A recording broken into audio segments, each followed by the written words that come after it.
I'm Davey, and I'm awesome!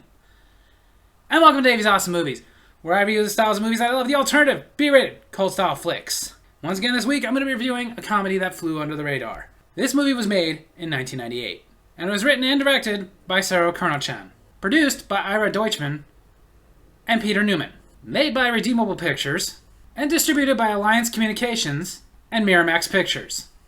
Ladies and gentlemen, Strike, aka All I Want to Do. They later renamed it Strike, aka All I Want to Do, but never changed the title sequence. The movie opens with a girl, Odette, who likes to go by Odie, narrating a letter that she's writing to her boyfriend about why she has to go to an all-girls school. They found out what we were planning, and now they want me as far away from you as possible. You didn't have to take her to an all-girls school. Just take her to her Uncle Buck. He's got away with boyfriends. Odette is played by Gabby Hoffman, who was the little girl in Uncle Buck. They're hauling me and my horse to some all-girls school in Connecticut. Where they are taking her is a place called Miss Goddard's Preparatory School for girls. And in case you are wondering, no, this is not a real school. One look tells you, this place eats the hairy bird. The Hairy Bird is actually the original title of this movie, but Miramax refused to release it under that name. They did not feel comfortable about releasing a movie where the name of it is a nickname for male genitalia. This was 98, so we wouldn't understand the irony until way later.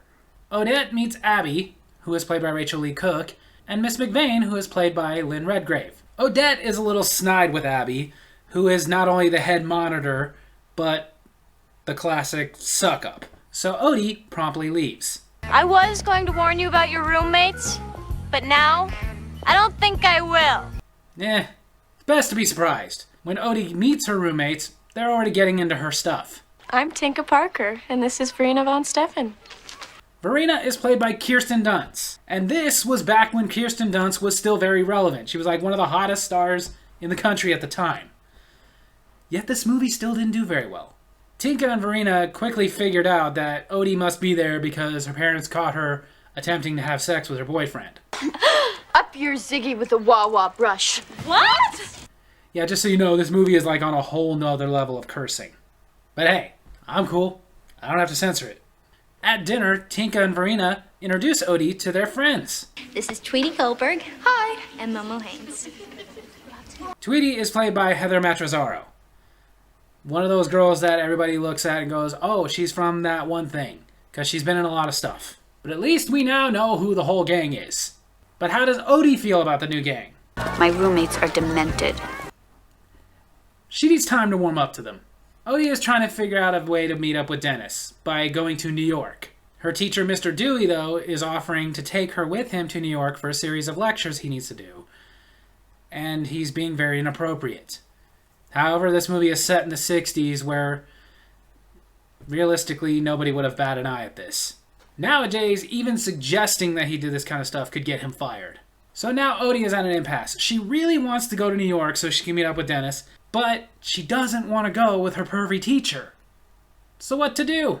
All you have to do is ask us. Well, at least she's making friends. To get a pass, all Odie needs is a letter from her mother. I do all the mother's letters. Ah, forgery. But how are you going to mail it to the school when you're at the school? You mail it to one of your friends back home, and they mail it for you. What kind of school is this?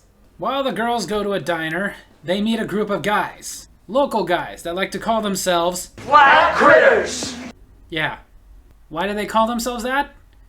Because they like to take pictures of roadkill. Ew. Their leader is a guy named Snake, who is taking a real liking to Tinka. I don't know Snake's real name. We'll just leave that as the unsaid. He even starts spouting off random beatnik poetry to Tinka, telling her that she is his dream. But if you take away my dream, I'm nothing but a flat critter! Take his dream away. Take it away. They get away from the Flat Critters! Yeah. The girls get back to their school and they officially invite Odie to be a part of their group, the DAR. What does that stand for? It stands for Daughters of the American Ravioli. Daughters of the American Ravioli. Oh my god, is there an SAR? Because I would love to join. I love canned raviolis. Even if they're cold. Especially if they're cold. These girls tell Odie how their club is also a pledge to each other to help each other in their goals. For example, Tinka wants to be famous. Verena wants to have her own magazine. Tweety wants to be a psychiatrist. Dear God.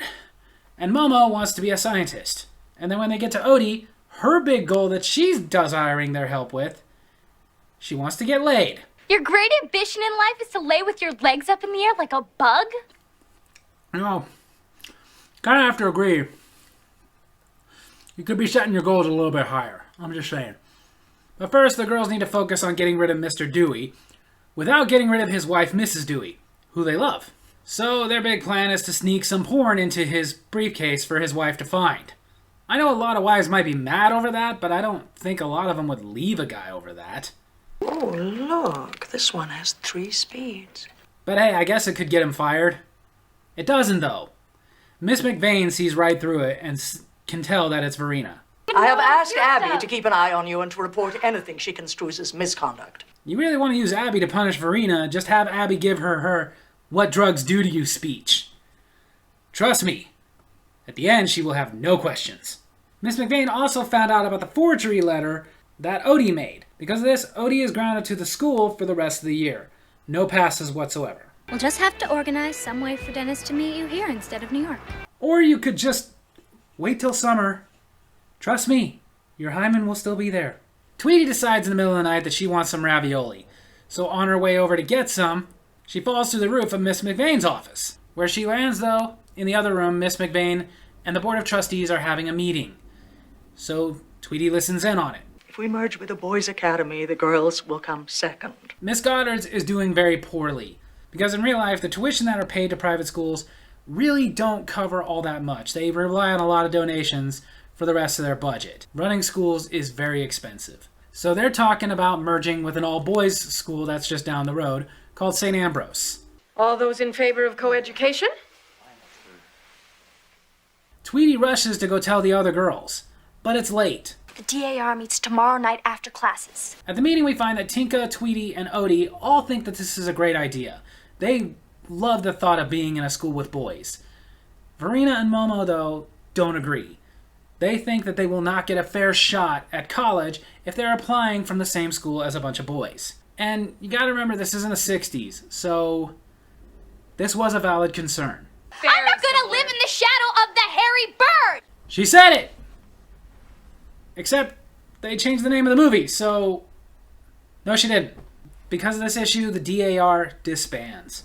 So Verena and Momo are on their own to find a way to discredit the boys. To shame them in front of a dance and concert thing that they're going to be putting on pretty soon for the parents, so that the parents won't stand for the merger. But first...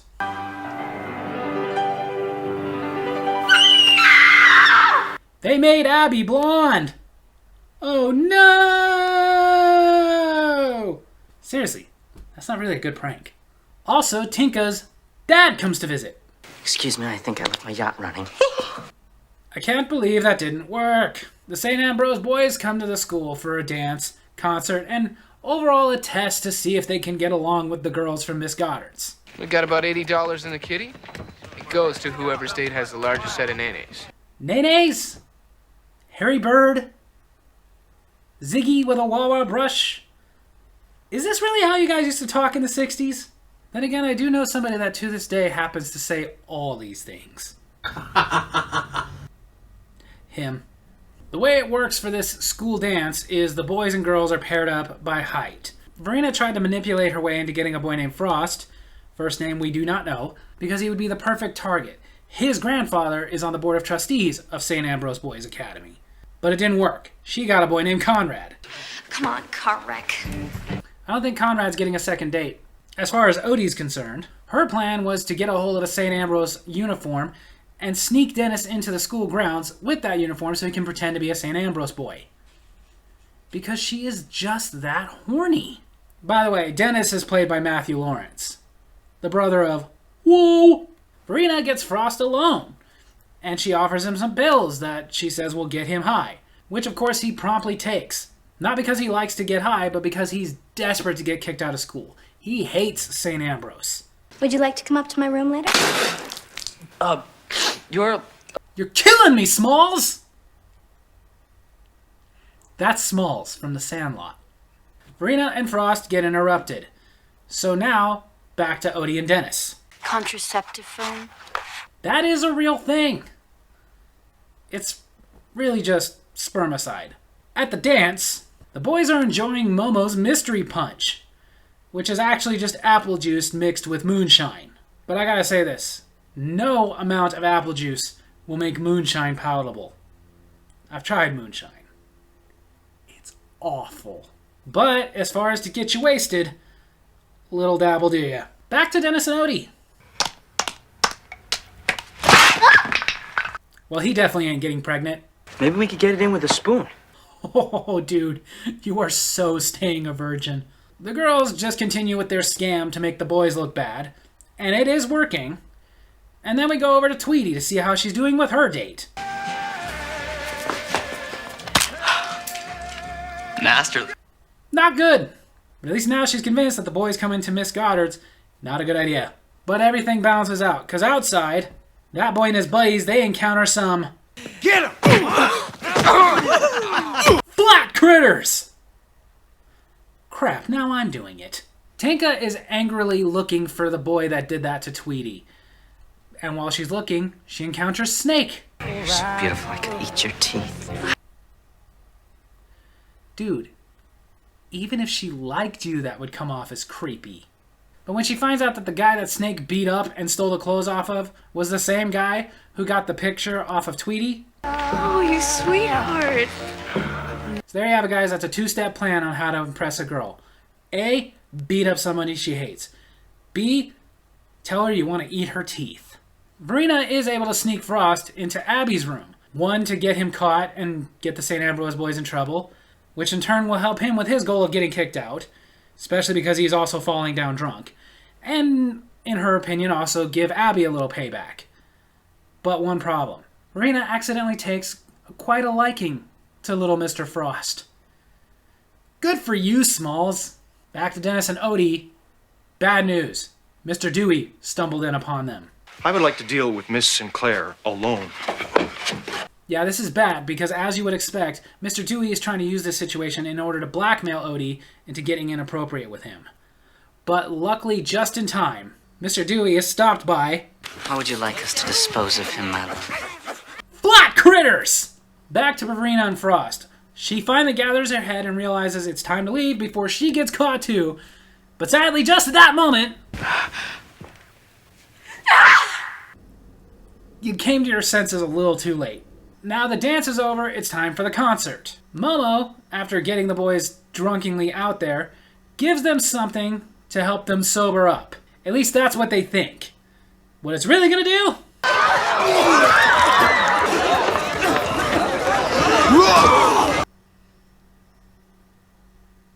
Needless to say, the headmaster from the St. Ambrose Academy is not happy. They will return to St. Ambrose only to pack! Miss McVane and Mrs. Dewey find Mr. Dewey. That about does it for me. Yeah, he's done. With both of them. So everything is working out. Well, except for Verena. She's being kicked out of school. I did it for the school. Yes, you did it for the school that you are no longer a part of. Good job. Oh, and... I wish it had worked. Despite all that, the Board of Trustees is still going through with the merger. As Verena is packing to leave, she informs the other girls that nothing worked. The merger is still happening. And at this point, all the girls are on board with the school being just girls. So what are they going to do? It's time to put on our thinking caps. At Prize Day, which is the final day of school before summer, Abby's mother, Paige, who is the head of the Board of the Trustees, announces the merger. Mother, no! Even her daughter is not on board with it. Now, down to Odie's plan. Follow me to the dorms and we'll lock ourselves in until they agree to our terms. Her plan is to strike! Which is why they later changed the name of this movie to Strike! AKA All I Want to Do. What the girls want is to have a vote in this situation. Even the Board of Trustees' daughter, Abby, is ready to strike! Mother, up your Ziggy with the wah-wah brush! She's all that. Paige sends the guards. Out, or we start swinging! Doesn't work. Turns out a few old men against a bunch of girls with sticks is not going to do it. The girls vote 73 to 115 in favor of not going co-ed.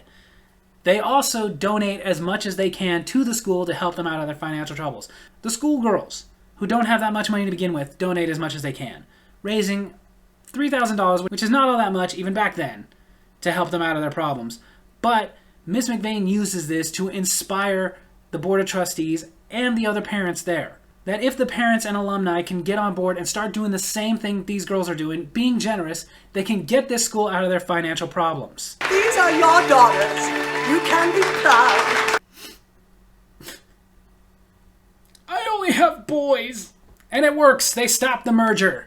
So now everybody can be happy, go home for the summer, and come back to being just girls. Girls are catty. That doesn't sound fun at all. You're in trouble. She's gonna start a band. Actually, she's not. Apparently her future is she serves jail time for robbing a bank. Girls love a snack. Verena even shows up with Frost to congratulate everybody and tell them that she's actually going to a co-ed school next year. Everyone's gonna have a wonderful future. Except Abby.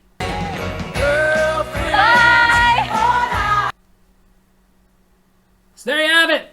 That's the movie Strike, aka All I Want to Do. This movie sadly did very much underperform at the box office. It only had a $5 million budget, but only brought in about $980,000. As far as how old this movie is, maybe by now it's made its money back, but who knows? It doesn't have a huge cult following, but we can change that, can't we?